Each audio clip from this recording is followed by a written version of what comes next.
Alléluia.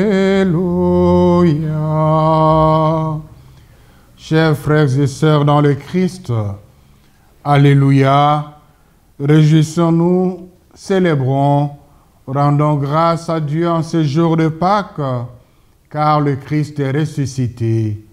Il est vraiment ressuscité.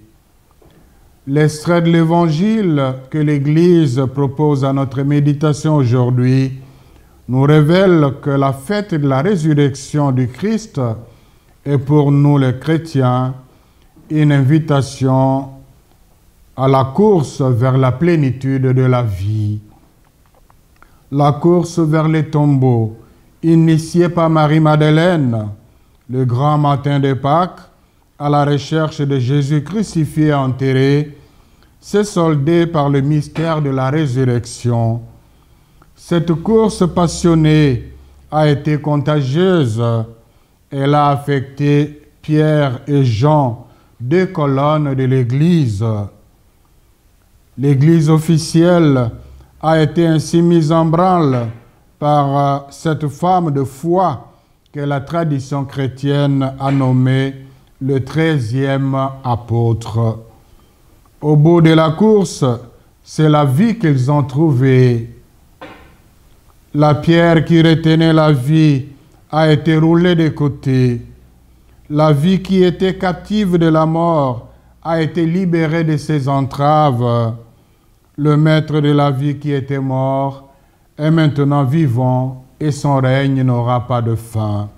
Alléluia.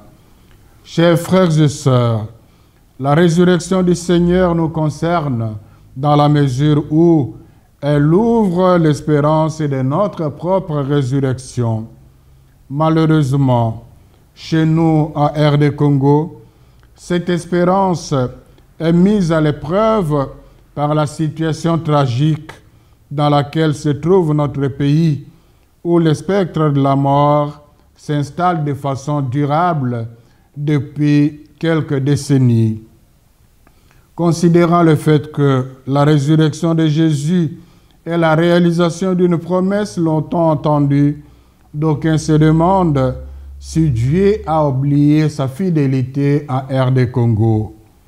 Loin de là, la Pâque est effectivement sémence de vie. La résurrection du Seigneur renferme la promesse d'un monde nouveau.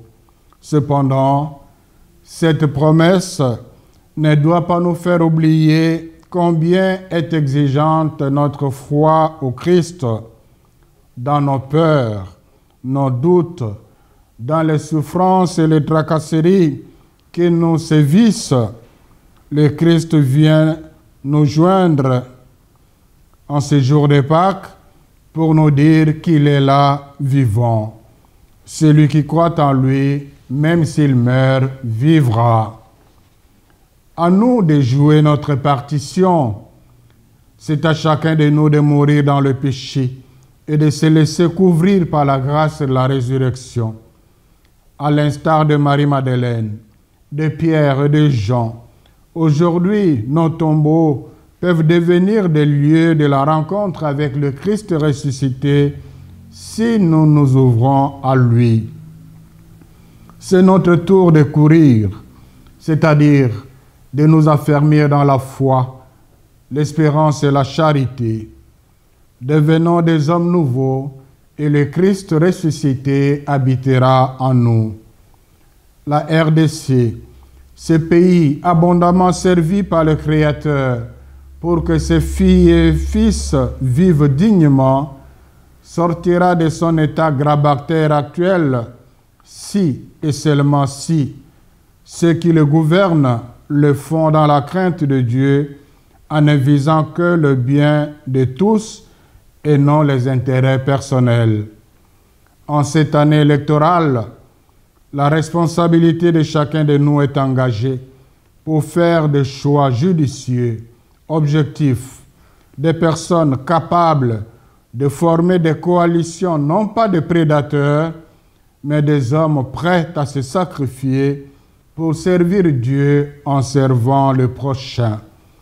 Que la lumière du Christ ressuscité éclaire chacun de nous, gouvernants et gouvernés, pour que nous courions dans la bonne direction, celle de la vie en abondance, avec le Christ ressuscité. Joyeuse Pâques.